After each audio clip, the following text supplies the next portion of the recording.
special edition of ET Now Startup Central, India's personal daily show dedicated to startups, technology and entrepreneurship. I'm Chandra Shrikant coming to you from India's startup capital, Bengaluru, and it's that time of the year when NASSCOM releases its annual report on startups, really give us a sense of where we are in terms of numbers, in terms of growth and in terms of trends. And to tell us more, we have an elite panel from NASSCOM, from the Indian Angel Network as well as TIE to take us through the key findings. I'm going to start with the NASSCOM President R. Chandrasekhar. So some very interesting numbers with respect to the number of startups added and the growth that we've seen compared to the previous year. But in terms of the quality of startups, are you seeing it stabilizing now? There was a mad rush of sorts even a couple of years back where you saw all sorts of models coming up. Do you think it's reached a stable state? Because even in terms of rise, we've seen B2B rising compared to B2C. So what's your overall assessment in terms of the growth? I think it's not stabilizing, it's improving. It is actually continuously improving on many fronts. The theme of our whole report was a maturing ecosystem, rising along the maturing, along the maturity curve.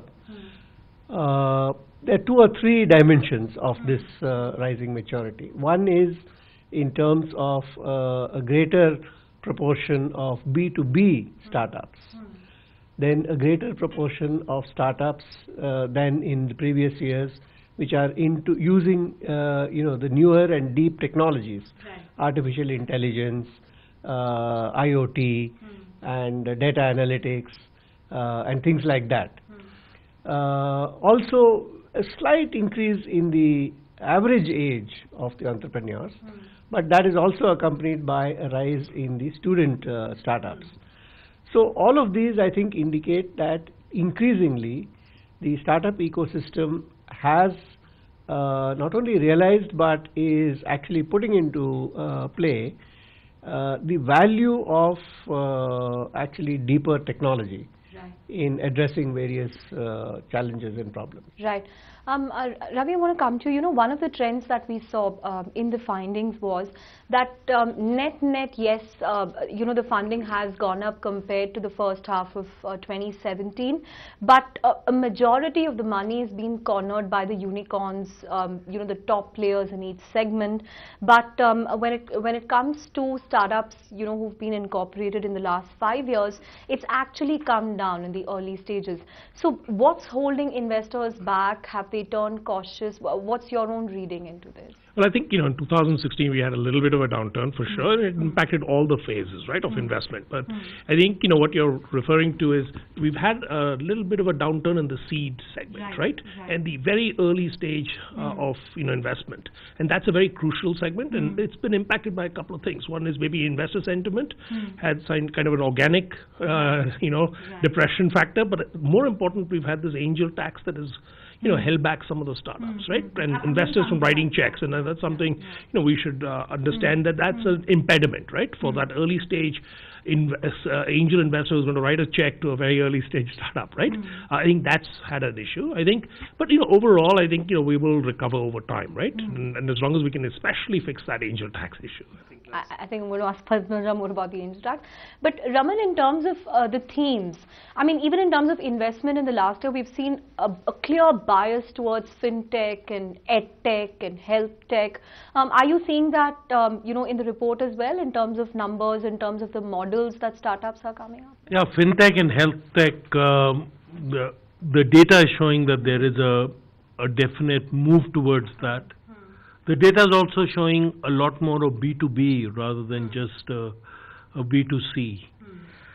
And as Shekhar said, that is indicator of the maturity of where the entire startup ecosystem is going. Or is it because investors have realized that B2C, it's going to take a lot of cash burn, whereas B2B, you have a chance to make money earlier, and India has traditionally succeeded in B2B. Even if you look at the software services industry. If the investors knew what is going to succeed at the stage where they saw what didn't succeed. It is a seed. No. There is all aspects of it have to be taken into account. an investor looks at a lot. It is not that one thing fails and that thing fails. I mean, let's agree, investors are not stupid, right? The investors understand what is going to happen. It is the quality of the ideas that are coming up. It is whether they are solving the problems of the customers. What the maturity that is indicating is that the Me Too's are going down dramatically. And there are new ideas that are coming up. The report brings out the number of companies that are focused on solutions for India, for problems that are unique in India. There are startups that are focused on incubating their ideas here and then taking it global. And that level of maturity, and if you meet the startups, the founders, the teams there, it is the confidence that they are bringing out that is so refreshing. Right. Padmaja, Ravi touched upon angel tax, and this is actually something that Mr. Saurabh Srivastava also, spoke to us about yesterday when we asked him about the ease of doing business for startups. But apart from angel tax, there's also been a criticism that, in the last 2-3 years, almost anyone and everyone became a so-called angel investor, and when they didn't see the first few bets taking off, they immediately stepped back, and perhaps that's the reason why we've seen the slowdown happening at the very early stages. So do you think it's evolved to a stage where, the committed angels, the investors who are there for the long haul, they're in the system, and, the rest of them have been weeded out in a sense? Would that also be a reason why we've seen the first half seeing a decline in the early stage investments? So I think you bring out a very valid observation, but, from a point where there was no angel investing in this country, to the fact that we are now saying that, are we having committed angels, are we having people who have patient money, are we having angels who are mentoring? I think it's a huge movement, number one. Number two, I think clearly angel investment has become an asset class in HNI portfolio, and I think that is something to be actually very appreciated, because a lot of family offices are also looking irrespective of it, it's sitting as in the HNI portfolio, right? And I think that is very good money going into economic activity rather than getting invested in dead assets. I think the third thing is that angel investing is very high risk, high reward also. So, and this is a very new asset class in this country. So there is a learning curve that everybody is going through. There are people who've invested in 50, 60 investments across countries, but there are others who've just sort of started dipping in their toes. So, like anything else in life, you dip your toe in and say, oops, it's too cold a water or hot water. So that is bound to happen. But I clearly think that all that I see in the ecosystem, angel investing is here to stay. Startups are here to stay, and I think we're going to see only an increase. I think the other thing that we must realize compared to any other country, especially the developed countries, I should say, that India is a land of part-time angels. Okay, it's not a land of full-time angels. Very few people are full-time angels to be able to put in the time, effort, energy like you see. So there is always going to be a kind of a diversion in focus if something is happening in your day job or in your full-time business, right? So that does impact. And in family offices or people who are just coming in from businesses or CXOs, those diversions one has to expect. But overall, I think what I think is angels are not, it's true, they are not going to invest in the best of the current season or the current sector that you may want to see. Angels are supposed to, and they do invest in best of the next. And when you do best of the next, you're really looking for innovation. You're really innovation in every which way that you see. So if I look at sectorally, even just taking one example, we are seeing we never invested in biotech in this country. I mean, angel investing in biotech is a climb. It's patient money, it's high risk, there's a domain understanding that you need to go through, all of that, right? Today, it's happening, and there's been a dramatic increase in that. We've not seen architecture and VR companies come out of this country. This is happening. So I think innovation is climbing. The quality of promoters and founders and even what I would call the head honcho teams that are creating and driving these companies, those are happening. Yes, I would completely endorse what Ravi mentioned. We do have some blips in the ecosystem that we need to clean up. One clearly is Section 56. It is impacting companies. It's unfortunate because it's also discriminatory in some ways, because overseas investors investing in Indian companies have no such problem.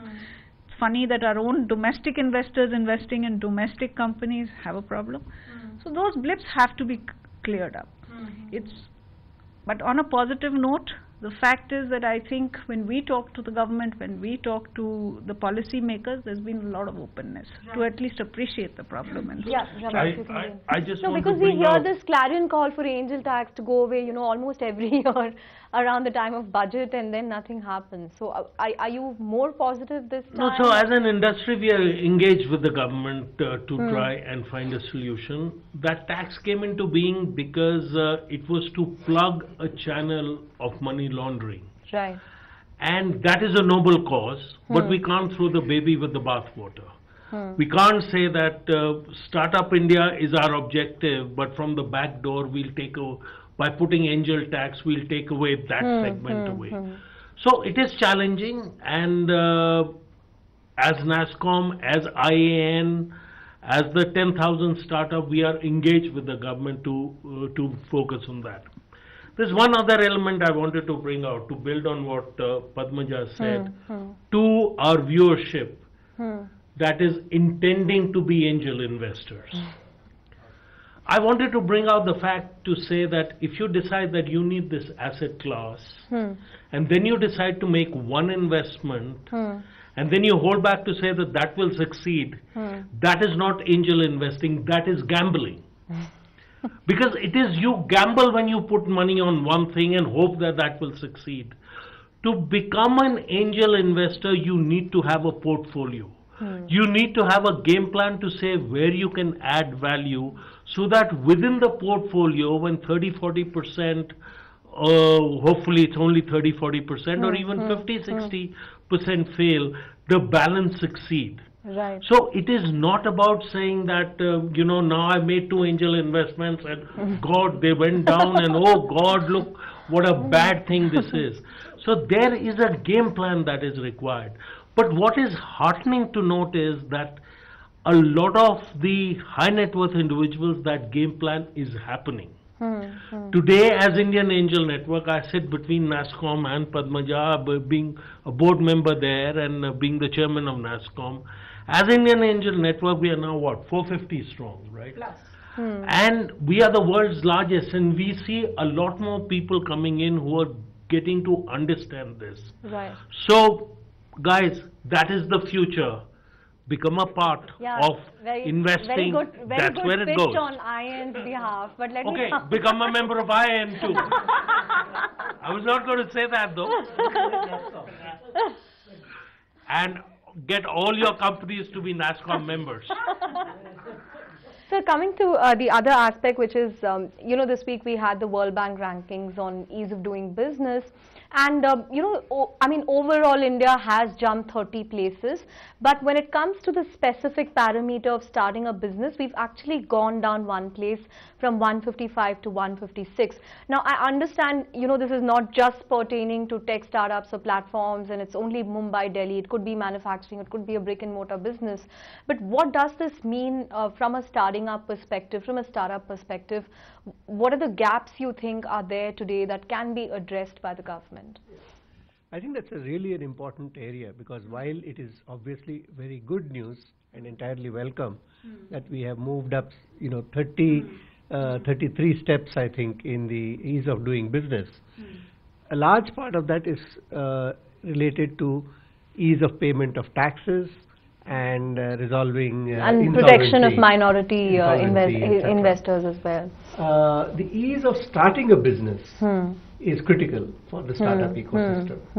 And the time it takes is also critical, because this is a really fast moving area, and value of an idea can diminish very rapidly with time. Similarly, because of the high failure rate, it's both it should be easy to start and easy to close as well.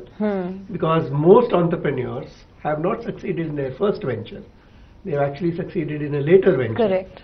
But if your first venture is going to tie you down and bog you down because you can't even close it, and you are beset with all the, terminal or hangover issues, then the potential successful entrepreneur is killed before he has even got to he or she has got to the next stage. So the ease of starting business, which has not significantly improved, should be the next target. And we certainly hope that the same enviable improvement that the government has shown in certain parts of the ease of doing business also extends to the starting of business and particularly the closure of startups as well. The other part, which is not related to the ease of doing business in a broader sense, but is related to the ease of doing business with the government. Because a lot of the startups which are focused on India-specific problems or India-specific issues, especially in the social sector, which has now attracted a lot of attention, can actually benefit hugely if the government proactively tries to integrate innovative ideas and new technologies into the implementation of traditional programs in the social sector, because the government is a big spender in the social sector. Correct.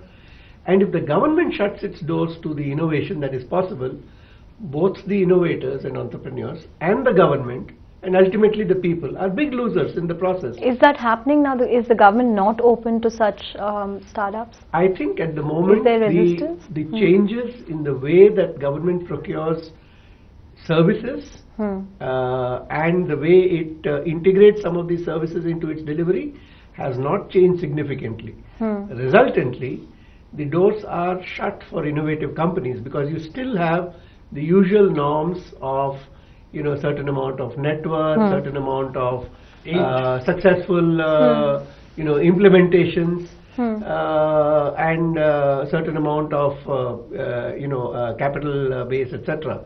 So it's practically as good as saying that innovation is not eligible. Sure, you wanted to say something? I think if we look at the past 2-3 years, this is the most encouraging phase that I've seen in the government for startups and entrepreneurs. I mean, there's a lot that has happened from something that was not moving. So I'm very encouraged.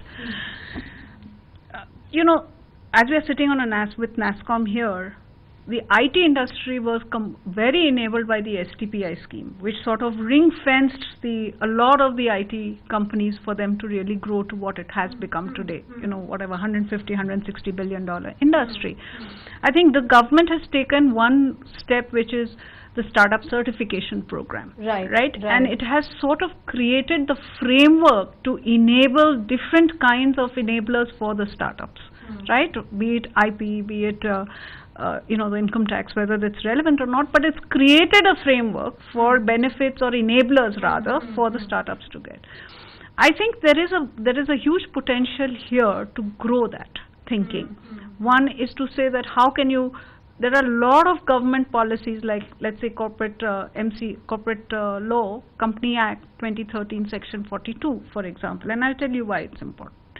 There are the Section 56, which can be clearly carved out through the startup certification framework, right? You have angel investor groups which need to be encouraged, not discouraged, because remember, when a startup raises money, it is at its highest risk level. So it has to pitch to hundreds of people before it can get money from even 20. Right?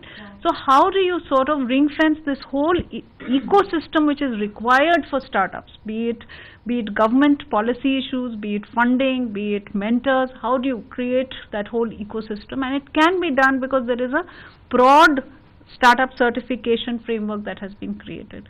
So I think there's a lot to be done, but I think we've taken the first few steps. And the country has seen what it has been able to deliver by just that STPI scheme, which is actually the creator foundation of the IT industry. Catalyst for this industry. Ravi, you want to add something? I think. I just want to give 2 sentences. I think as we move from 100 to 50, which the Honorable Finance Minister said is our next goal, and for the startups where we've declined by 1, maybe climb another 50. as we look at policy, there is one mantra of Peter Drucker that I think we as a country need to follow, which is there is no point doing something well that should not be done at all. There is a lot in our policy which we are now claiming it is happening better, but nobody is asking, but why do you have to do it? So there is a lot that does not require to be done. And as a country, as an industry, we need to focus on that. And if you can also weigh in on this, the government announced a huge fund for startups from the corpus. The criticism is that, so that much of disbursement hasn't happened. So, I mean, with whatever you wanted to say, if you can also... So I think, listen, the $2 billion, which is approximately 10,000 crores that was earmarked, the 10,000 crore fund. It's not that simple to write 10,000 crores worth of checks. That given that, well, they can write multiple yes, so checks. they've started to write to fund of funds now, and we started to see some disbursements. Obviously, that can be accelerated. Okay, I mean, there will be no point just holding that in a virtual account forever. So we would like to see more disbursement of that. Maybe co-investment with some of the angel groups. Maybe there's more innovative ways in which we can disperse faster. I think the other thing I wanted to point out was, we're seeing a huge, at the NASSCOM product conclave today, we've seen massive numbers of digital CXOs. Across India, we're seeing a digital transformation happen. Right. People are trying to bring in innovation, technology innovation into their industries, into their companies to both get competitive edge and to achieve efficiency. And in that process, a lot of those executives are looking at the companies they're interacting with across the Indian landscape and saying, I want to engage with them, both from the corporate perspective. We've seen a huge rise. So it's now going mainstream. Exactly, and these are critical people who both become angels on one side, who want to invest because they've now got evangelized, who are not normally angel investors or coming necessarily from the tech industry, but coming more from other broad range of industries. And the second is the corporate accelerator that we're starting to see, right? They also want to invest. So I think we need to think through how do you make it easy for a company to set aside a corpus and then seed invest in a lot of companies, a lot of startups without having a lot of onerous regulation, statutory compliances, all of that. So, we may want to even think one step ahead.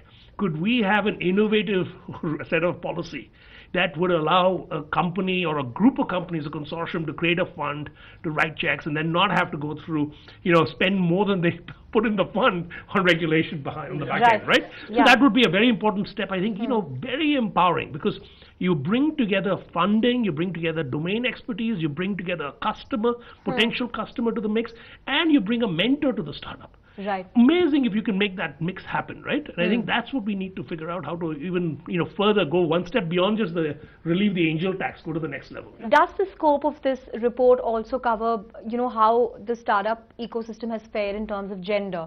Because the World Economic Forum has just released a study where India has fared very badly when it comes to addressing the gender gap. So we've actually fallen some places and we are, ranked 108.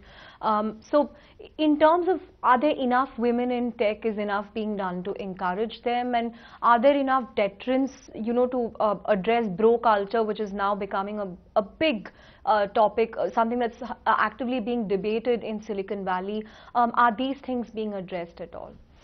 I think first, in terms of, building a proper culture. I understand. First, the good news, which is that the percentage of women entrepreneurs continues to rise. However, the rate of rise is not perhaps as good as one would have liked it to be, because we have seen that it has Why grown do you think that from is? 10% to 11%. And I think there are a number of reasons which I'm sure all our panelists here also would be happy to share. But there are several reasons which perhaps inhibit sometimes women from taking up entrepreneurship and starting a company. And sometimes there are also factors which inhibit funders from funding women entrepreneurs. But I think the rising number and the success of many of them is certainly breaking down that barrier, and that's a good thing. I also believe that one of the things in the context of what was said earlier, while all of the supportive measures by way of regulation, etc., are important, it's also important that we have a much larger number of good ideas, big ideas, and deeper technological technologically founded solutions. All of which means that for a country of India's size, we are still functioning way below our potential in terms of the number, the breadth, and the depth of the startups. And we are actually, again, the good news is that we are seeing a proliferation into tier 2 and tier 3 towns as well. But ideas are not the monopoly of urban areas or a certain category. So we are actually working with the government. In fact, as Padmaja said, this government has been particularly supportive of startups and the whole startup ecosystem. So one of the initiatives that we are working on with the government is a huge government-led, industry-driven initiative which gives a huge impetus to entrepreneurship into the heartland of India, and hopefully over a period of time this will translate into many more better ideas and ideas which are focused on the kind of problems that we have, which can provide global solutions as well. Right.